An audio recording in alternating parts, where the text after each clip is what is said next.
Welcome to the Movement Hub podcast. Episode. Yes, I am your host, Josh. Hello. And I am your co-host, Manny.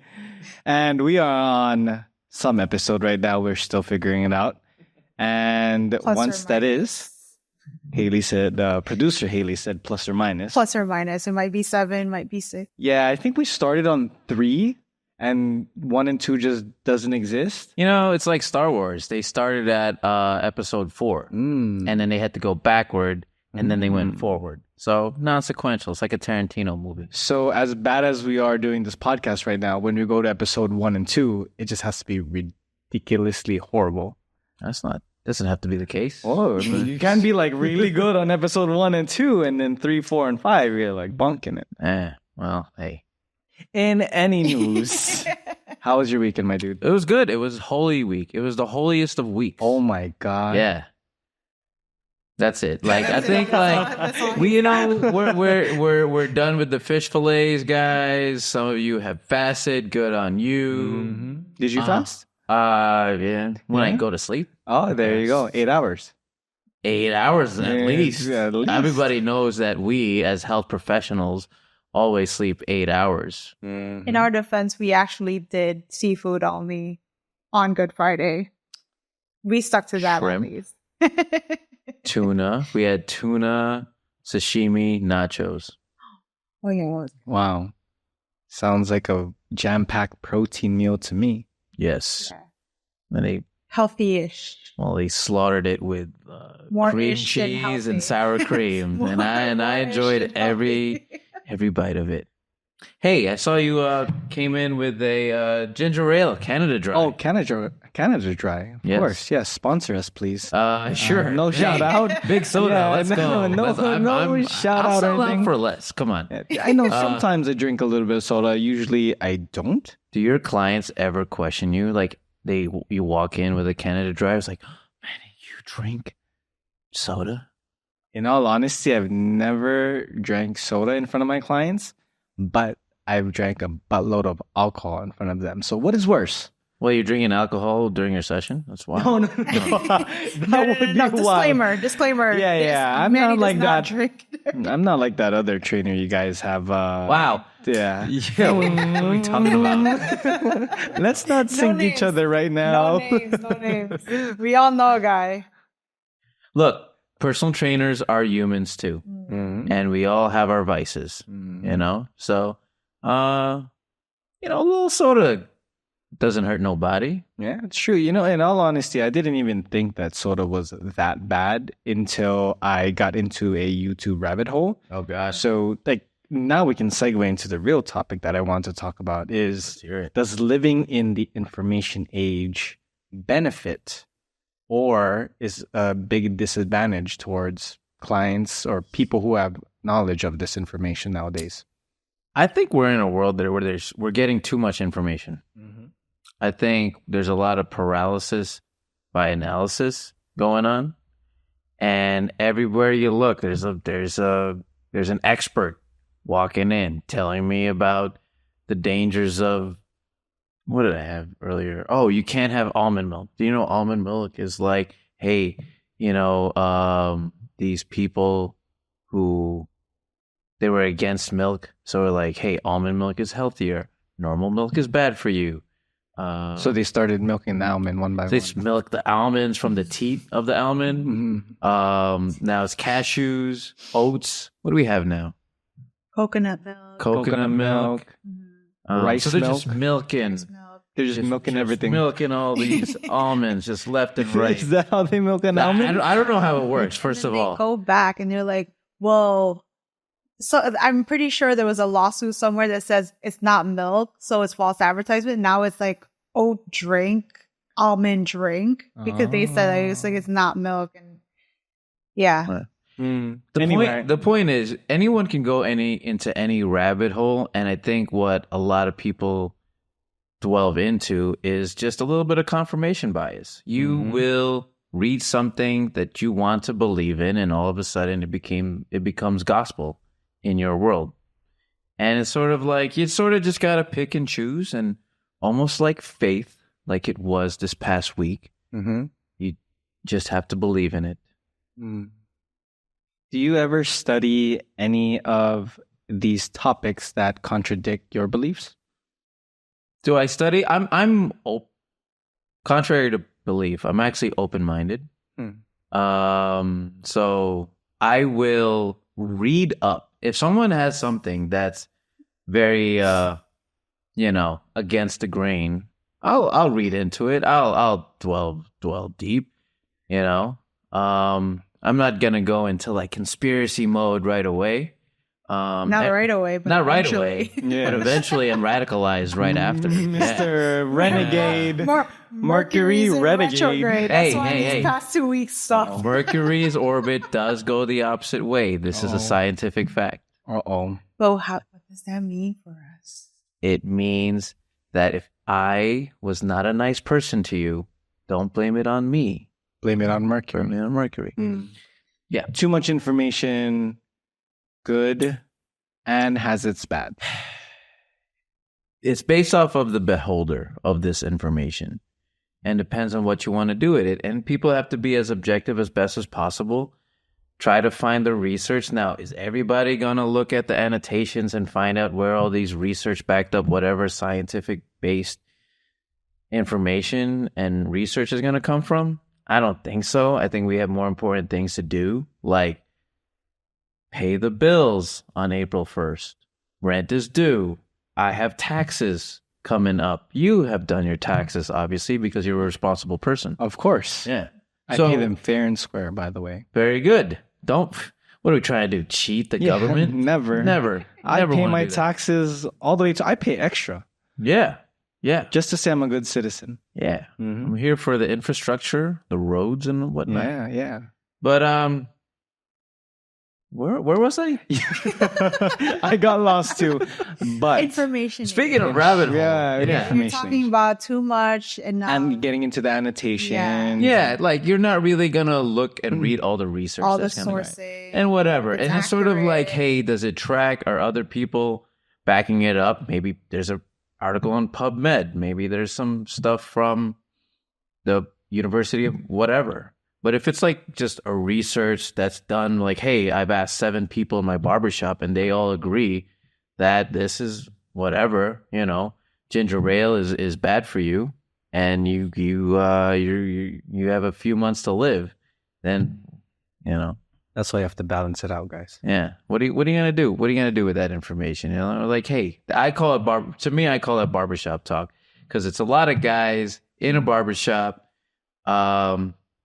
throwing out information. We don't know what's real, but we're all accepting it, and we just say, "Hey, that's wild.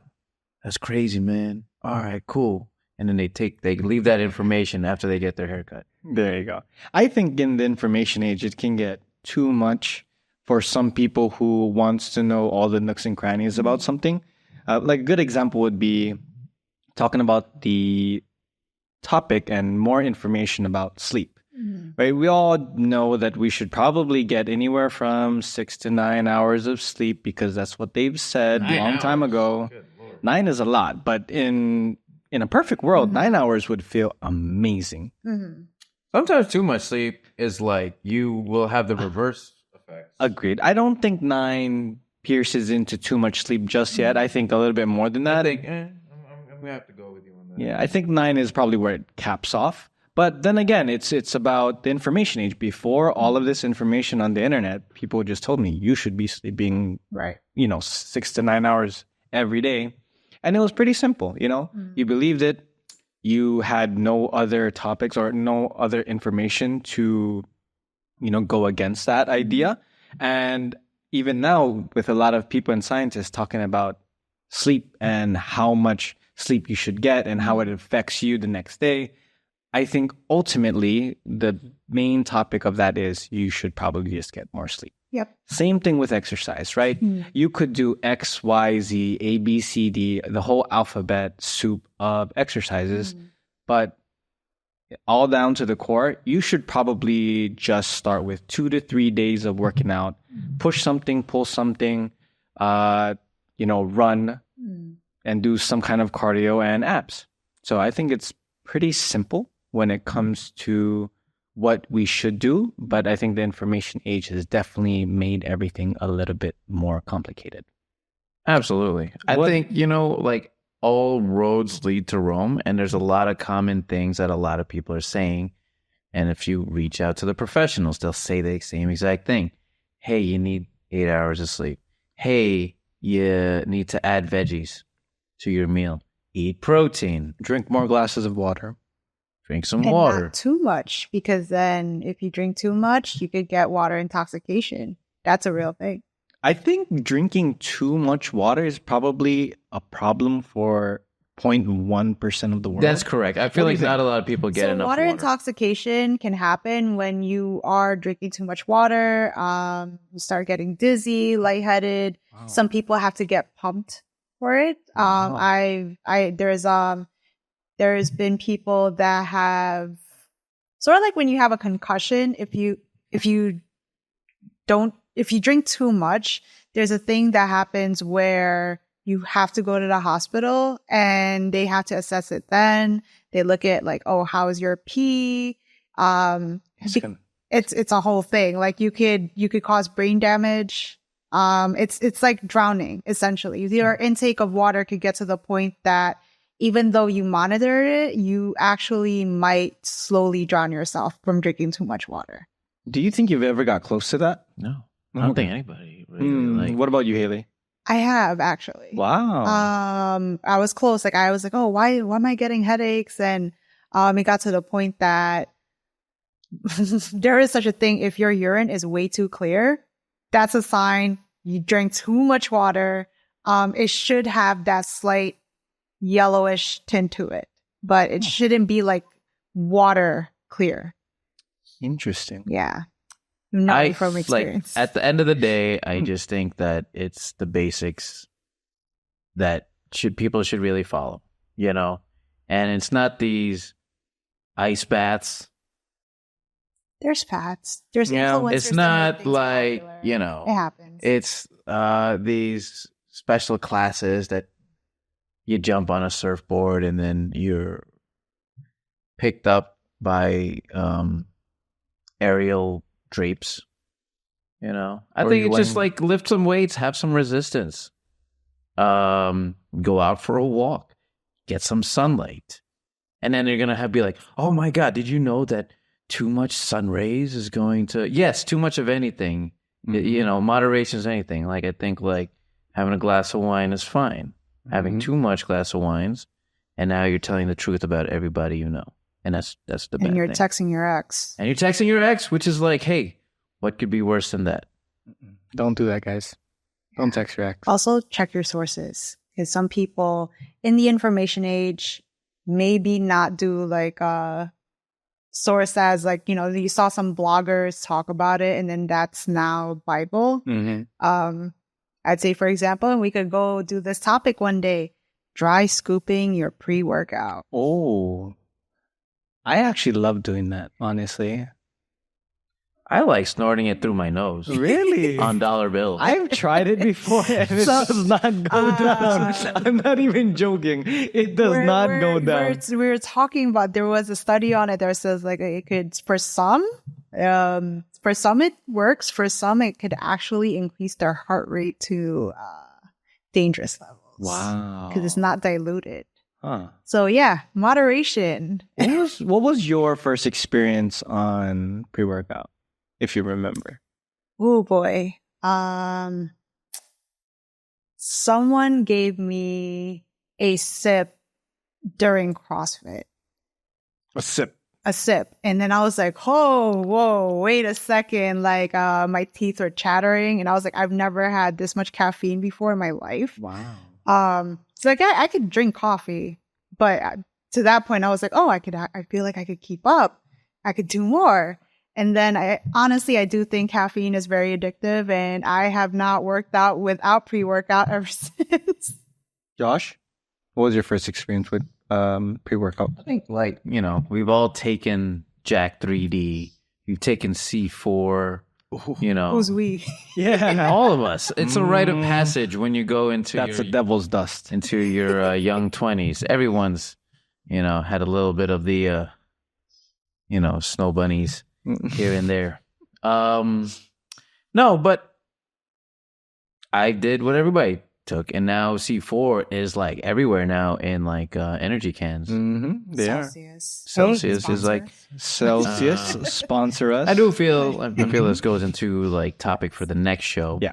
Which is like, hey, do we need pre-workout? Do we need music?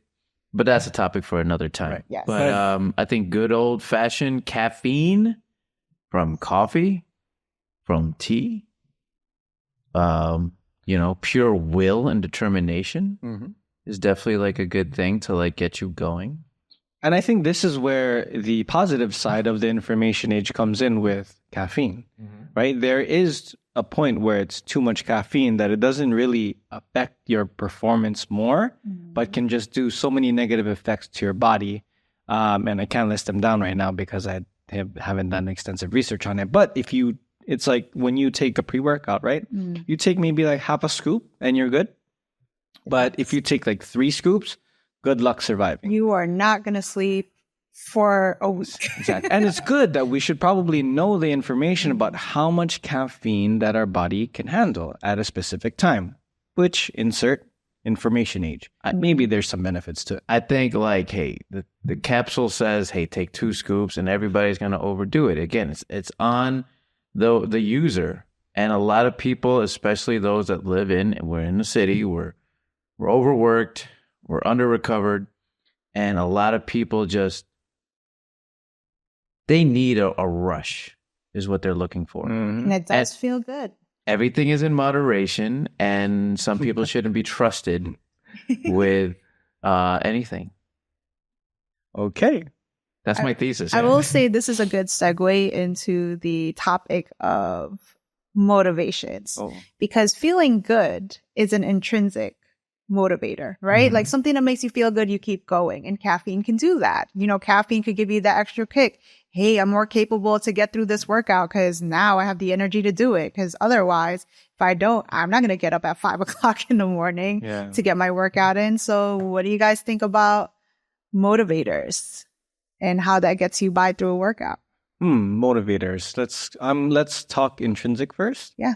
I think for me, every single morning before I go work out, I stare at myself in the gym mirror and I hype myself up for probably like 3 minutes. And a lot of people are walking by the locker rooms, kind of look like I'm crazy, but in all honesty, I have a good workout. That's great. I'm just picturing like Wolf of Wall Street, the 3 minutes. Do what you gotta do to get through it. That's a joke, by the way. I do not do that at the gym.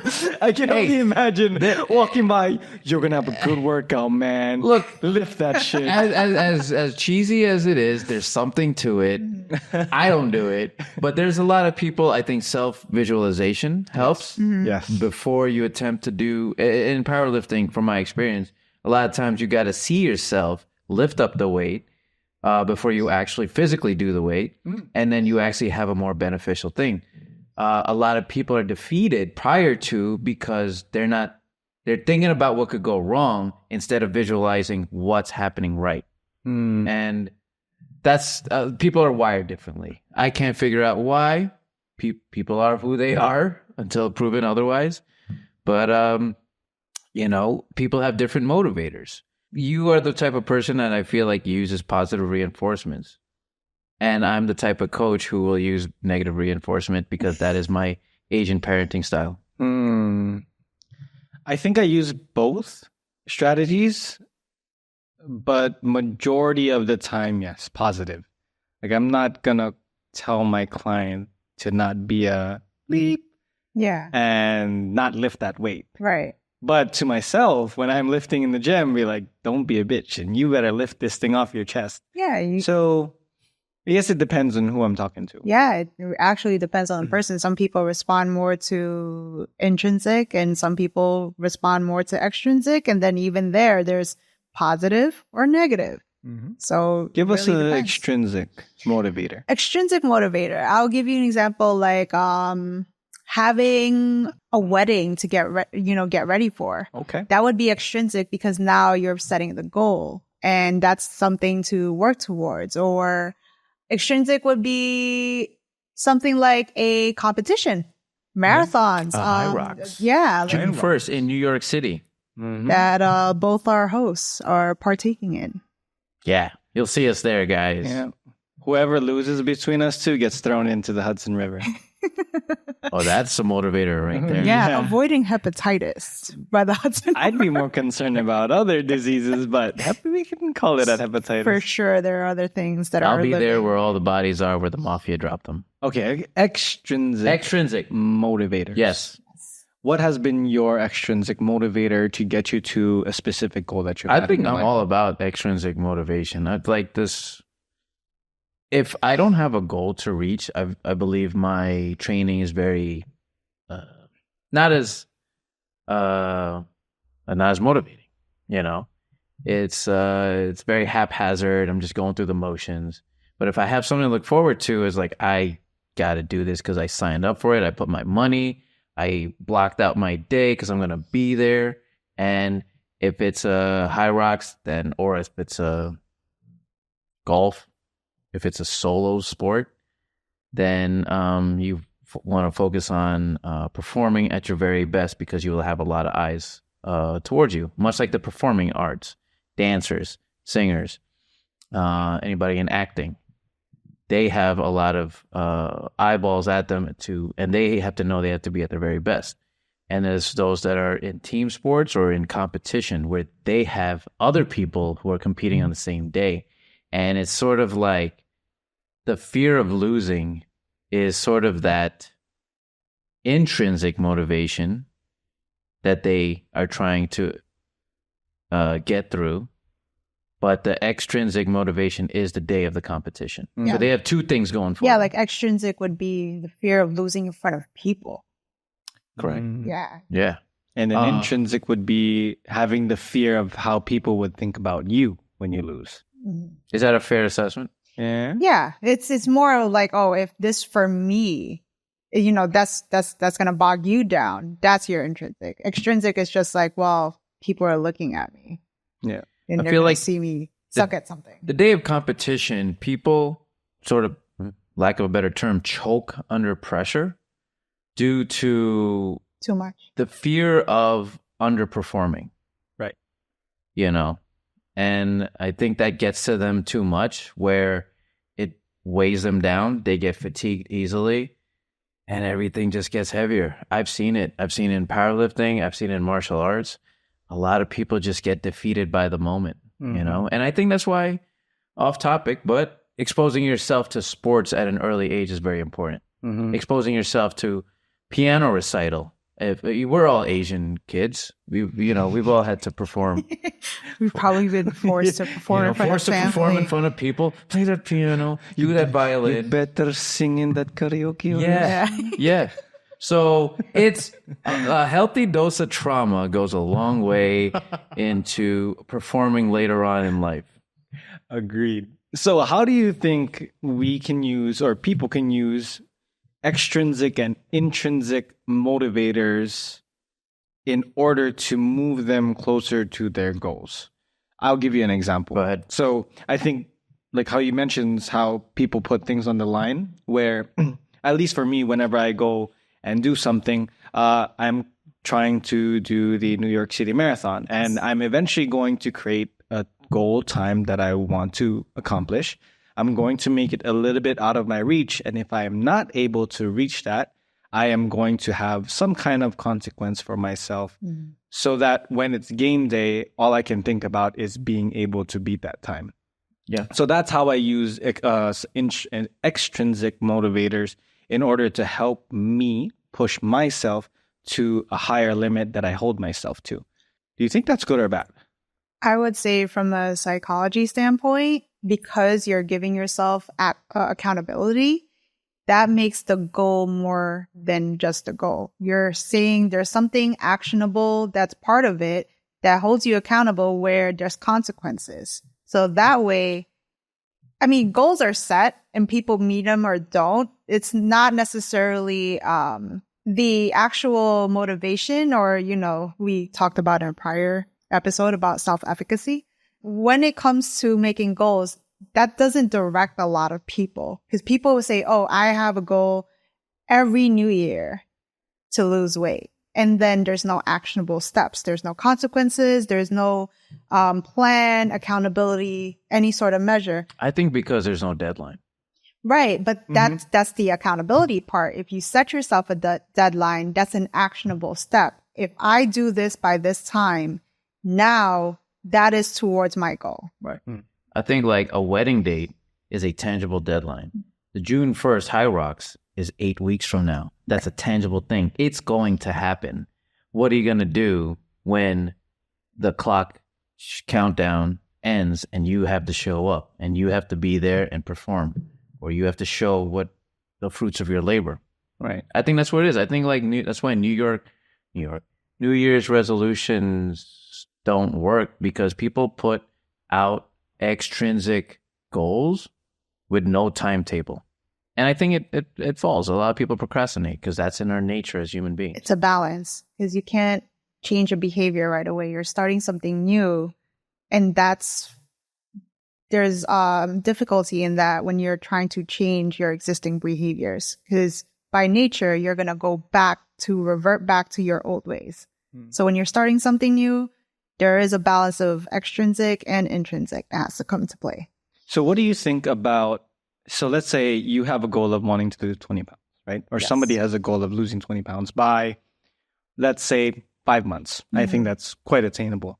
And somebody says, if I don't lose 20 pounds in 5 months and whatever that date is, I am going to give everybody that I know who likes this post on Instagram $100. Wow. And let's say you're a private page and only like 100 friends. So do you think that with the idea that you might lose $10,000, given you'll pay $100 to 100 people, do you think that is a positive way of approaching extrinsic motivators that will kind of go against you or bite you in the ass if you don't achieve it? I don't know what this Josh has to say. What do you think? It's kind of like saying it's positive and negative are like, to me, they're sort of like good and evil. I don't think that it's a black objective. and white question. I think it gets you to your goal, and ultimately for me, the goal is a goal. The objective, you have to achieve it no matter what the cost. So if you have this literal goal, cost. let's say, who's an influencer you don't like? Name them right now. What's their Instagram handle? Jake Paul, right? Wow. Speaking for yourself. I was stunned. I don't know who to throw under the bus. Let's put the Liver King, right? That's a good one. I don't achieve this goal, I will give $500 to the Liver King. I will put $500 in an envelope. I will hand it to you.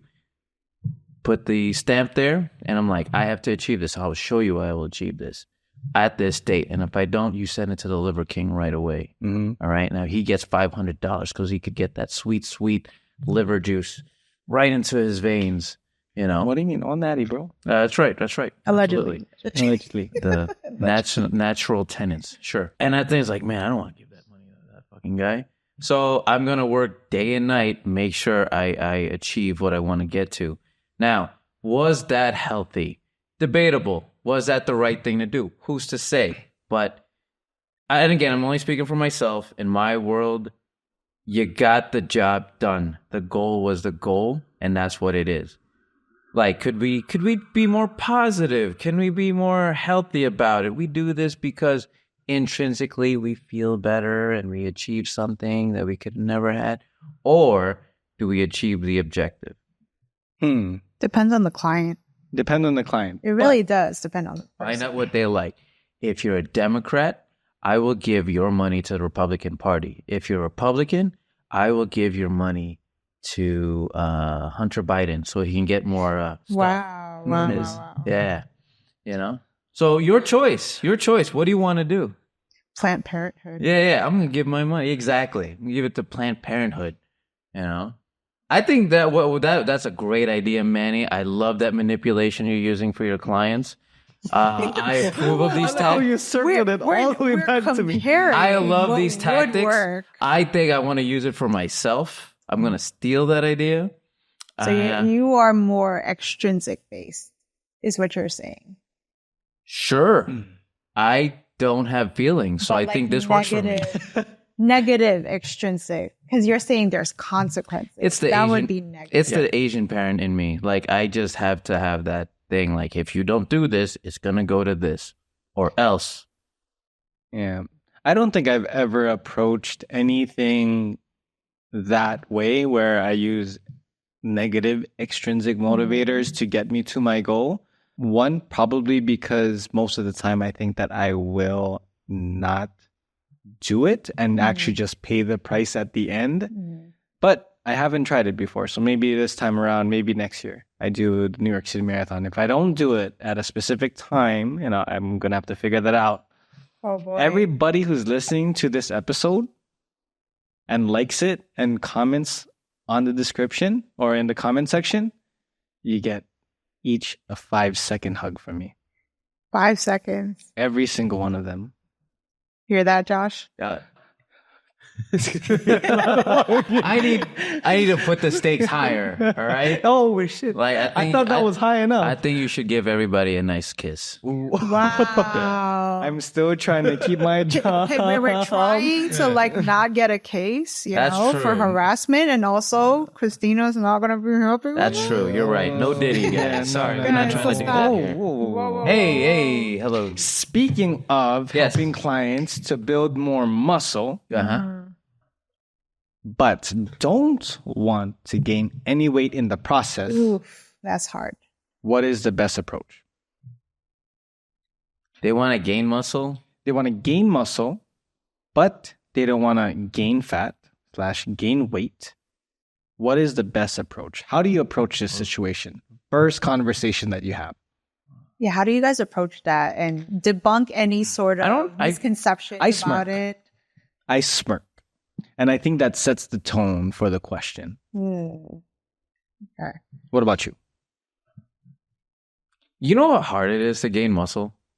I've had so many women that are like, I don't want to get too bulky. And I'm like, you have the answers apparently.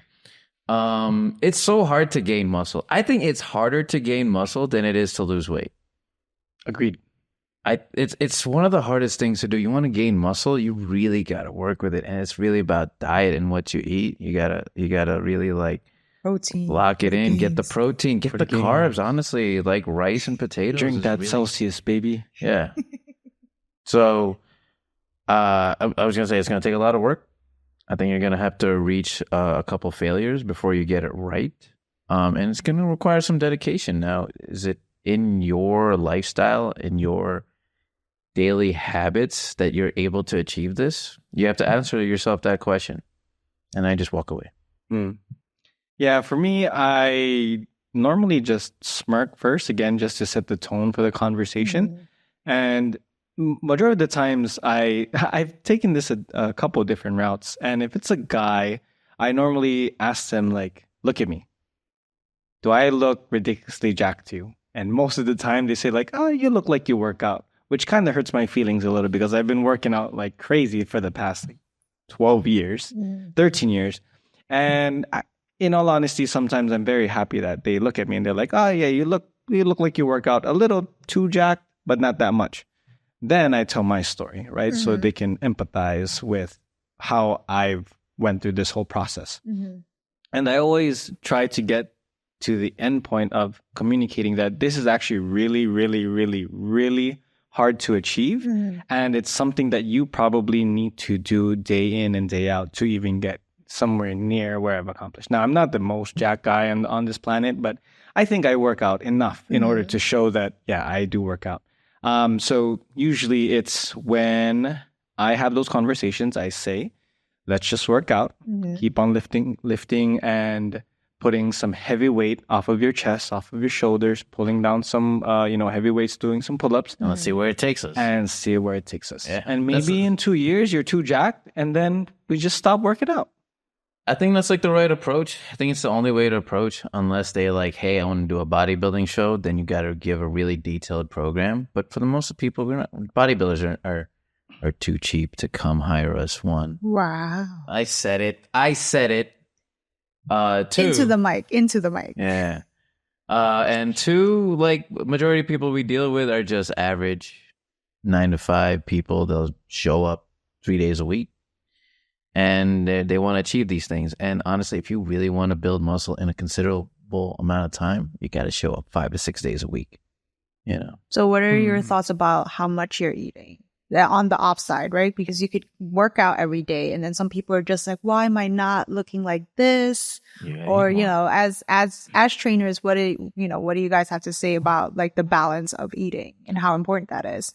I think it really depends on what starting point a client is coming from, because you could have two different camps. You have somebody who is just eating so much food, is probably a lot overweight, but also training the least amount. Conversely, you have the client who is not eating as much, but is training out of the wazoo. So I think I'll go with the second example, because I love this example. And it's one thing that my client is actually going through right now, is that he is probably under eating. He's more than likely hitting all of his protein macronutrients. And then when it comes to eating the carbs and the fats, he's just terrified of them, because we all have this idea that carbs are bad for you and fats make you fat. And there's so much calories per gram. And then majority of the times, a lot of people don't have the idea that that's actually the fuel that you need in order to have really good workouts.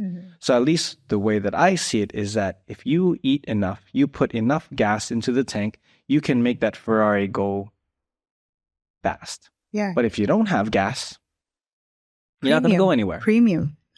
Hey, Diesel. It seems like you have Not on regular gas. It seems like you have the patience to teach these people like solid information and information that's correct. Well, peer reviewed and has the research to back it up. But at the end of the day, they're just gonna do whatever they want to do, and they're gonna like look in this Google thing. There's like YouTube. Hey, Manny, back to the self-efficacy. Why can't we do? They have to hold themselves accountable. Why can't we do this stuff or whatever? We do this exercise all the time. Oh, we're deadlifting again. Can we do this? You know, and then you come to this method of education, and that's where you approach it. And it's sort of like, hey, to me personally, like I will give the time if I know the person is willing to accept. But if this person is like, hey, this is Google ADD, I'm going to research on my own and find some stuff on my own and still hire you, but I'm going to like find some things and, you know, have oat milk and whatever and have vegan bread. Sure. Like I'm going to do that things too. I know you told me that fats are good for you, but I'm just like, you know, my mom said that fats are going to make you fat. And this whole time, like it stuck with me. It's hard for me to change habit. But I love avocado toast. Why? Oh boy. Because it tastes good.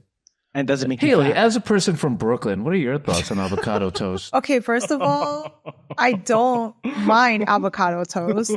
And you have attacked me on several occasions that as a Brooklyn person, because Williamsburg, the hipster capital of the world, I believe, invented it. I believe it was LA. So someone came to me to pick up something from Marketplace. Like, I'm not the person. And then they were like, hey, where can we go to have a good avocado toast? And I just didn't know how to answer. I'm like, do I look like I'm from Brooklyn? Like, they have Gussie's. I told them to go to Gussie's. Well, anyway, going back to that topic, I think everything that I mentioned in my stories, it's happened over long periods of time. These are probably like 2, 3, 4 years long. Mm-hmm.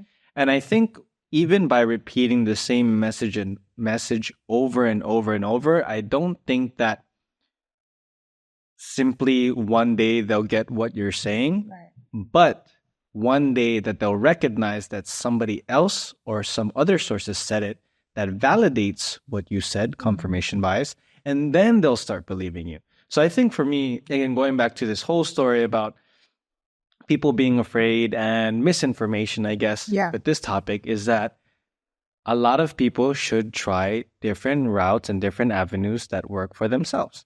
And if they are on, and also give it time. Yes. Because I think a lot of people think that if 1 week they hit all their macronutrients that this app told them to do, and they're going to lose X amount of weight over time, and they do it for 1 week and they see, or let's say 1 month, and they don't see all the drastic changes that they want to see, then they give up. But I think with anything that has to do with fitness is definitely the long game, because you don't see big changes through small periods amount of time, but you see big changes through long periods of time.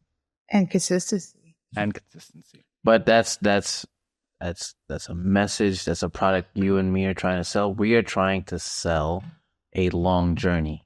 So on that note, thank you guys for joining in. This has been a great talk, Manny. Yeah. We're just doing this for the past minute. I'm like, when do I do it? Apologies, the main camera just died. No. But to end off that topic, Josh, do you have any final words? Because I think that we want to make a little bit of a home run on this message here. So what would you say to all of the people who are getting into fitness in 2024, who have crazy goals, but still want to achieve them regardless? I say sign up for something, be honest with yourself, make your goal achievable, and then hold yourself accountable. And then take $500, put it in an envelope, and I want you to give it to your friend to hold you accountable, and put it to the political party that you are not voting for. Ooh, I like that one. I was going to say create one big goal and create all these small sub goals that support your big goal, so that you always have wins throughout your year, so you don't feel too defeated. And then at the end of the year, even though you don't get to your goal, you still had mini goals that you achieved, and you got W's, but a big L at the end. Agreed. At the end of the day, actionable at the and end of the day, even if you achieve or not achieve your goal, the journey still continues.